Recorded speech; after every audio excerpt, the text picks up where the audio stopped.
TV, आपकी आवाज। आज चीन को भारत की संसद में करारा जवाब मिलेगा। एलएसी पर चीन की सेना कितनी पीछे हटी है, ड्रैगन की आर्मी की क्या है वो चाल, या वो भारतीय सैनिकों के जोश के आगे हो गई है पस्त। इसकी एक एक डिटेल रक्षा मंत्री राजनाथ सिंह अब से कुछ ही देर में राज्यसभा के पटल पर रखेंगे, जहां राज्यसभा में उनका एलएसी को लेकर बयान है। हालांकि चीन के रक्षा मंत्रालय के प्रवक्ता ने दावा किया है कि लद्दाख में चीन की सेना पीछे हट रही है, खास करके पैंगोंग लेक के उत्तर और उसके साथ साथ दक्षिणी हिस्सों से चीन अपने फौजियों को वापस बुला रहा है। अभी तक जो जानकारी है आई उसके बारे में हम आपके सामने लगातार चर्चा कर रहे हैं, लेकिन आइए अब आपको सीधे दिखाते हैं रक्षा मंत्री राजनाथ सिंह का राज्यसभा में बयान। Because by the time when the minister speaks better, they have it in the hand. तो मैं बैठ जाऊं? एक सेकेंड प्लीज।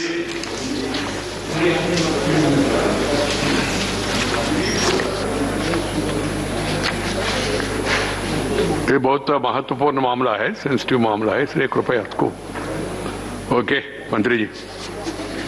सभापति महोदय, आदरणीय सभापति महोदय, पिछले साल सितंबर में इस गरिमामयी सदन के समक्ष मैंने एक विस्तृत वक्तव्य ईस्टर्न लद्दाख में भारत चीन सीमा पर हुई डेवलपमेंट्स के बारे में दिया था। मैंने यह बताया था कि चीन द्वारा पिछले वर्ष अप्रैल मई 2020 के दौरान ईस्टर्न लद्दाख की सीमा के समीप भारी संख्या में शस्त्र बल तथा गोला बारूद आदि इकट्ठा कर लिया गया था। चीन द्वारा एलएसी के आसपास कई बार ट्रांसग्रेशन का भी प्रयास किया गया था। हमारी सशस्त्र सेनाओं ने उन सभी प्रयासों के दृष्टिगत उपयुक्त जवाबी कार्रवाई की थी। राष्ट्र के साथ इस सदन ने भी उन वीर भारतीय सैनिकों को श्रद्धांजलि दी थी जिन्होंने भारत की सीमा की रक्षा करते हुए अपना बलिदान दिया था। आज मैं इस सदन को कुछ और महत्वपूर्ण डेवलपमेंट्स के बारे में बताना चाहता हूं।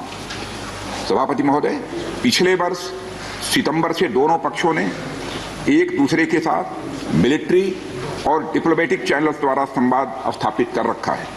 हमारा यह लक्ष्य है कि एलएसी पर डिसएंगेजमेंट तथा यथास्थिति हो जाए ताकि पीस एंड ट्रैंक्विलिटी पुनः स्थापित हो सके। मैं संक्षेप में वहां की ग्राउंड सिचुएशन के बारे में सदन को दोबारा अवगत कराना चाहता हूं।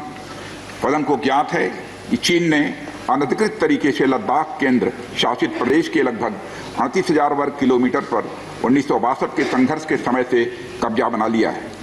इसके अतिरिक्त पाकिस्तान ने अनधिकृत तरीके से पाक ऑक्युपाइड कश्मीर में भारत की लगभग 5,180 वर्ग किलोमीटर भूमि तथा कथित चीनो पाकिस्तान बाउंड्री एग्रीमेंट 1963 के तहत चीन को दे दिया है। इस प्रकार चीन का 43,000 वर्ग किलोमीटर से ज्यादा भारतीय भूमि पर अनधिकृत कब्जा है। चीन पूर्वी क्षेत्रों में भी अरुणाचल प्रदेश की सीमा पर करीब 90,000 वर्ग किलोमीटर भूमि को अपना बताता है। भारत ने इन अनजस्टिफाइड क्लेम तथा अनधिकृत कब्जे को कभी भी स्वीकार नहीं किया है।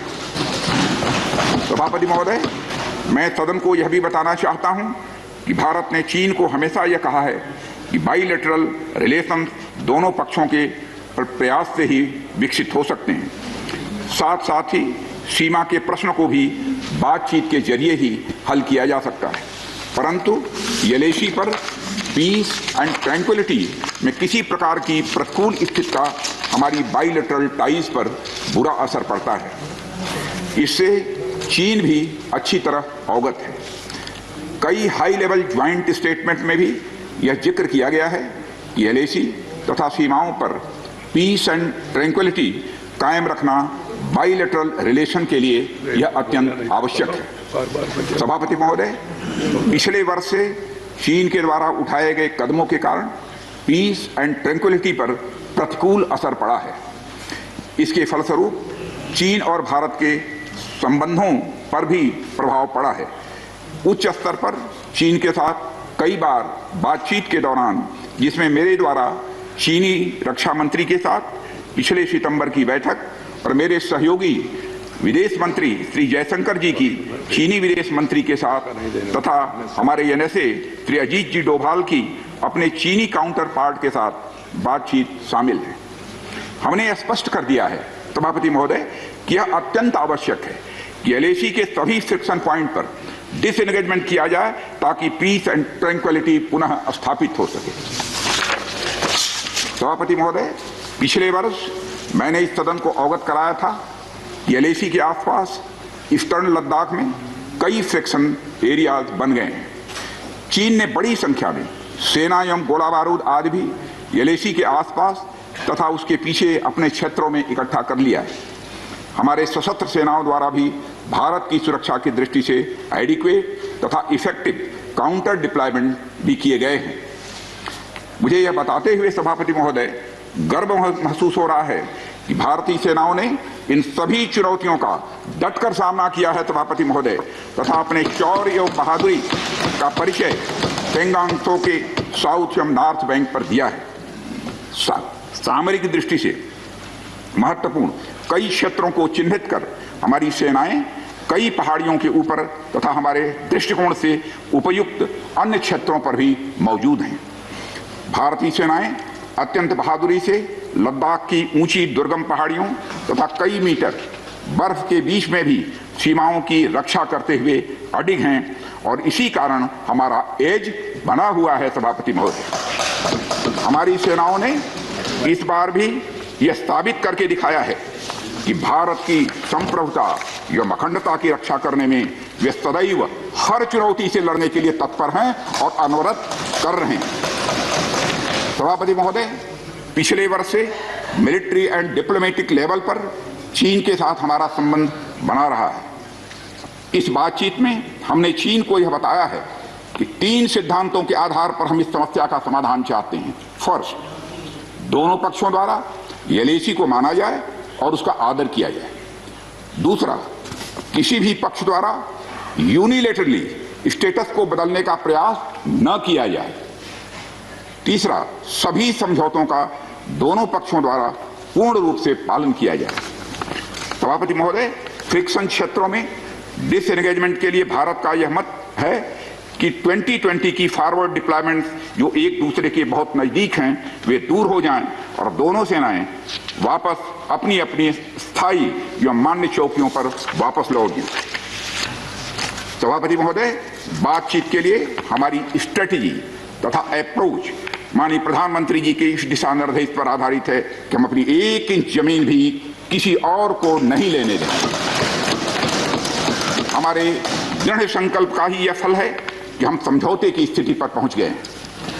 इन दिशा निर्देशों के दृष्टिगत सितंबर 2020 से लगातार मिलिट्री एंड डिप्लोमेटिक लेवल पर दोनों पक्षों में कई बार बातचीत हुई है कि इस डिसएंगेजमेंट का म्यूचुअली एक्सेप्टेबल तरीका निकाला जाए। अभी तक सीनियर कमांडर्स के स्तर पर 9 राउंड्स की बातचीत हो चुकी है।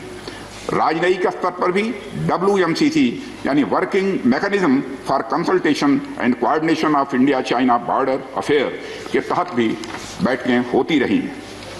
सभापति महोदय, मुझे सदन को यह बताते हुए खुशी हो रही है कि हमारे इस अप्रोच तथा सस्टेन्ड टॉक्स के फलस्वरूप चीन के साथ पेंगोंग लेक के नॉर्थ एवं साउथ बैंक पर डिसएंगेजमेंट का समझौता हो गया है और इस बात पर भी सभापति महोदय इस बात पर भी सहमत हो गई है कि पेंगोंग लेक से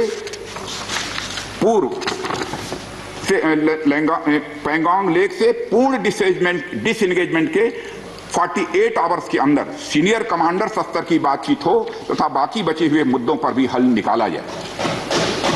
सभापति महोदय, पेंगोंग लेक एरिया में चीन के साथ डिसएंगेजमेंट का जो समझौता हुआ है उसके अनुसार दोनों पक्ष फॉरवर्ड डिप्लॉयमेंट को phased, coordinated and verified manner में हटाएंगे। चीन अपनी सेना की टुकड़ियों को नॉर्थ बैंक में फिंगर 8 के पूरब की दिशा की तरफ रखेगा और इसी तरह भारत भी अपनी सेना की टुकड़ियों को फिंगर 3 के पास अपने permanent base Dhan Singh Thapa post पर रखेगा। इसी तरह की कार्रवाई साउथ बैंक एरिया में भी दोनों पक्षों द्वारा की जाएगी। ये कदम आपसी समझौते के तहत बढ़ाए जाएंगे तथा जो भी निर्माण आदि दोनों पक्षों द्वारा अप्रैल 2020 से नॉर्थ एंड साउथ बैंक पर किया गया है उन्हें हटा दिया जाएगा और पुरानी स्थिति कायम कर दी जाएगी। सभापति महोदय, यह भी तय हुआ है कि दोनों पक्ष नॉर्थ बैंक पर अपनी सेना की गतिविधियां, जिसमें परंपरागत स्थानों की पेट्रोलिंग भी सम्मिलित है, को अस्थायी रूप से स्थगित रखेंगे। पेट्रोलिंग तभी शुरू की जाएगी जब सेना एवं राजनयिक स्तर पर यानी डिप्लोमेटिक लेवल पर आगे बातचीत करके समझौता बनेगा। इस समझौते पर कार्रवाई कल से नॉर्थ एंड साउथ बैंक पर प्रारंभ हो गई है। यह उम्मीद है इसके द्वारा पिछले साल के गतिरोध से पहले जैसी स्थिति बहाल हो जाएगी। सभापति महोदय, मैं इस सदन को आश्वस्त करना चाहता हूं कि इस बातचीत में हमने कुछ भी खोया नहीं है। सभापति महोदय, सदन को यह भी जानकारी देना चाहता हूं अभी भी एलएसी पर डिप्लॉयमेंट तथा पेट्रोलिंग के बारे में कुछ आउटस्टैंडिंग इश्यूज बचे हुए हैं। इन पर हमारा ध्यान आगे की बातचीत में रहेगा। दोनों पक्ष इस बात पर सहमत हैं कि बाइलेटरल एग्रीमेंट्स तथा प्रोटोकॉल के तहत पूर्ण डिसएंगेजमेंट जल्द से जल्द कर लिया जाए। अब तक की बातचीत के बाद चीन भी देश की संप्रभुता की रक्षा के हमारे संकल्प से पूरी तरह और अच्छी तरह अवगत है। हमारी यह भी अपेक्षा है कि चीन द्वारा हमारे साथ मिलकर बचे हुए मुद्दों को हल करने का पूरी गंभीरता के साथ प्रयास किया जाएगा। सभापति महोदय, मैं इस सदन से आग्रह करना चाहता हूं कि मेरे साथ संपूर्ण सदन हमारी आर्म्ड फोर्सेस की इस विषम एवं भीषण बर्फबारी की परिस्थितियों में भी शौर्य और वीरता के प्रदर्शन की भूरी भूरी प्रशंसा करे। और सभापति महोदय, मैं ये कहना चाहता हूं कि जिन शहीदों के शौर्य और पराक्रम की नींव पर यह डिसएंगेजमेंट आधारित है, उन्हें देश सदैव याद रखेगा। सभापति महोदय, मैं इस बात से भी पूरी तरह से आश्वस्त हूं कि यह पूरा सदन, चाहे कोई किसी भी दल का क्यों न हो, देश की संप्रभुता, एकता और अखंडता और सुरक्षा के प्रश्न पर एक साथ खड़ा है और एक स्वर से समर्थन करता है कि यह संदेश केवल भारत की सीमा तक ही सीमित नहीं रहेगा बल्कि पूरे विश्व को जाएगा। सभापति महोदय, यह बात मैं विश्वास के साथ कह सकता हूं। धन्यवाद सभापति महोदय। जय हिंद। धन्यवाद। Thank you, defence minister.